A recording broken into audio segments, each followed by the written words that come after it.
¿Cómo están? Muy buenas noches. Esto es Sala de Situación. Eduardo Feynman estará con nosotros la semana que viene.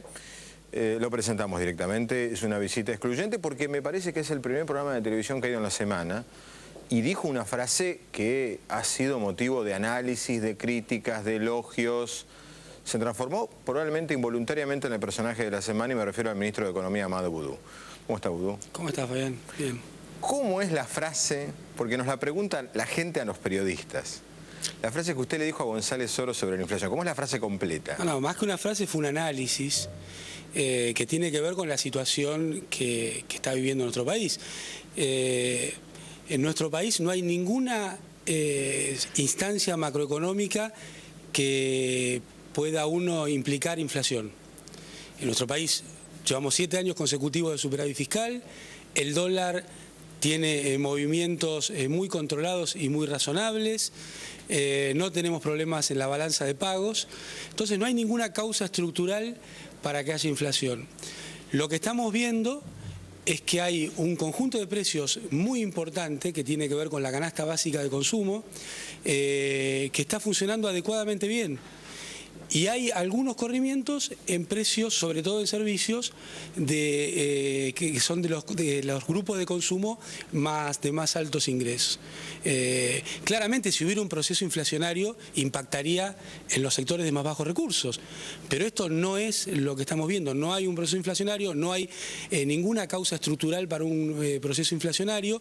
Y si hay algún problema con los precios, tiene que ver con algún empresario o con algún comerciante y nada tiene que ver con el gobierno, que cuida las cuentas públicas, que cuida la situación. Ahora, si algunos pretenden instalar este tema, para atrás de este tema, buscar un ajuste, buscar que no haya aumentos a los jubilados, buscar que no haya una política agresiva del gobierno para incorporar al consumo a muchos ciudadanos, este gobierno no va a entrar en ese juego y en ese debate porque sabemos que a la Argentina le fue muy mal cuando entró en ese juego, en este debate. Y esto me hace acordar mucho al momento del tema de las reservas, y si quiere lo podemos conectar con eso. A ver, ¿por qué?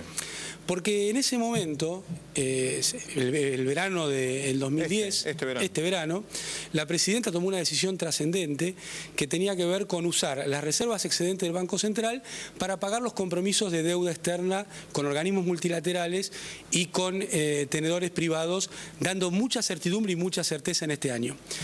En el mismo momento que tomamos esa decisión y que avanzamos en la misma, se quiso instalar que esta medida iba a provocar que no tuviéramos reservas, que el dólar volara por el aire, que también se dijo que esto iba a provocar muchos embargos del juez Griesa y de otros jueces. Lo dijeron explícitamente personajes y analistas económicos en ese momento. Y la verdad que hoy, 10 meses después, podemos hacer un análisis muy sereno de lo que pasó con esa medida. Intentaron destituir a la presidenta incluso. Intentaron hacer a través del Congreso, grupos del PRO y del radicalismo, intentaron frenar de todas las formas que pudieron esta medida. ¿Y a qué nos llevó esta medida? A que hoy ya hemos pagado con ese fondo la totalidad que había en el fondo para tenedores internacionales privados, hemos pagado el 81% de los compromisos con organismos internacionales, es decir, hemos usado el fondo en un 94% y tenemos récord de reservas. Contra los 47.500 que teníamos en ese momento, en el día de hoy, voy a ser exacto, hay 52.292 millones de dólares de reservas en el Banco Central. Entonces, esta es la práctica que intentan utilizar para que nuestro país no tenga políticas autónomas, para que nuestro país siga dependiendo de los organismos multilaterales de crédito. Yo podría acá enumerar, y si no lo hago sería injusto con usted, podría decir que la economía argentina está creciendo a una cifra histórica. Récord de venta de autos, récord de consumo. El riesgo país hoy en algún momento del día bajó los 500 puntos básicos. No, está en 486. Bueno, yo tenía entendido que era 508, o sea, lo terminó bajando al final del día. Todos números que la soja a un precio maravilloso. Aparte de la situación de la economía local, que está muy bien, hay un viento de cola exterior fantástico. Sin embargo, a mí la gente me habla de la inflación. Bueno, primero le puedo hacer un comentario del viento de cola. Sí. Porque esto del viento de cola, la verdad... Bueno, pero la soja, ¿cuánto está? Pero siempre hay, le voy a dar el contraejemplo, siempre hay circunstancias en las cuales uno toma decisiones. Todos los gobiernos tienen ingresos, tienen erogaciones y toman decisiones respecto de esto, arman un presupuesto en base a la realidad que les toca administrar. Y la verdad que los mismos que hablan del viento de cola son los que nos piden que saquemos el 30% de encaje a los capitales. Yo les pregunto a los analistas, ¿qué pasaría hoy con el tipo de cambio en Argentina si nosotros no tuviéramos el encaje de 30% al ingreso de capitales financieros? Entonces, no es viento de cola. Se van tomando un conjunto de medidas... No, se van tomando medidas sobre el viento de cola. No, porque lo que le está pasando a Brasil hoy con el tipo de cambio tiene que ver con que ellos no tomaron estas medidas antes, con que ellos recién ahora duplicaron el impuesto al ingreso de capitales.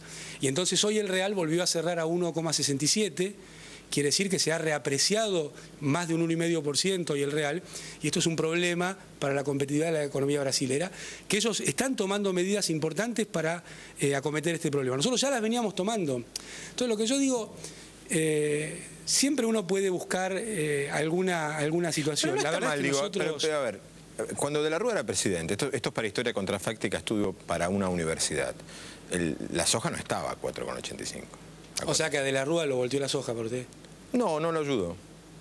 Bueno, yo creo que aparte no se de ayudó otros errores políticos muy serios. No se ayudó él, no ayudó el equipo de gobierno que eligió. Coincido. No ayudó la toma de decisiones. Pero no tenía viento de cola. No, bueno, está bien. Sí, no tenía viento de cola. Si quiere, déjalo así, yo no estoy. No digo que el viento de cola explique todo. O sea que para usted en el año 2009 nosotros tuvimos viento de cola. Yo creo que tuvimos un fuerte viento de frente. Sí. Lo que pasa es que había un gobierno... Bueno, de hecho la economía... Pero lo sorteamos como nunca en la historia argentina. Antes, porque a usted le gusta la historia contrafáctica, pero hablemos de la historia fáctica. Sí. Antes estornudaba en los mercados en México y perdíamos puestos de trabajo en Argentina. Había un problema con la crisis financiera en Rusia y en Argentina los bancos se quedaban sin depósitos. Tiene que ver con que gracias a Dios los emergentes estamos mejor. Gracias a Dios. Sí, por Yo creo que gracias a Néstor Kirchner y a Cristina Fernández de Kirchner. Pero también a Brasil le va distinto. bien, a Perú le va bien, a Uruguay le va bien. No, creo que les va bien distinto. A Brasil muy parecido a la Argentina porque ha tenido una conducción política que ha tomado decisiones de integración, de un fuerte comercio intra-Sudamérica, ha hecho cosas con la acumulación de reservas parecidas a las que hemos hecho nosotros, es decir, hemos ido tomando medidas autónomas en términos de un nuevo pensamiento que no tiene que ver con los centros, sino que tiene que ver con lo que pasa en nuestros países.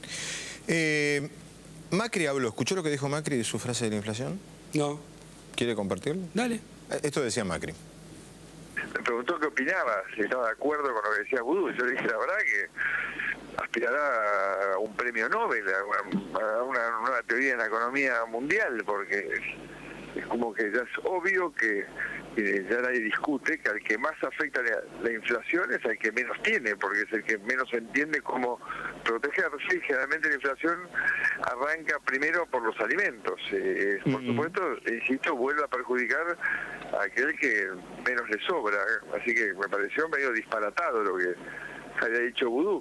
Si la inflación es un problema que le complica la vida a los ricos, bueno, estamos complicados. Estamos complicados porque ya arrancamos con el diagnóstico equivocado. Negar algo que encima tiene tan patas cortas, porque hay tipos que montan mentiras que llevan años que se note la verdad. Pero en este caso uno va al supermercado a las horas de que escucha eso y encuentra que no es verdad, que las cosas aumentaron. Pero bueno, es parte de un estilo que estamos todos a favor de que cambie.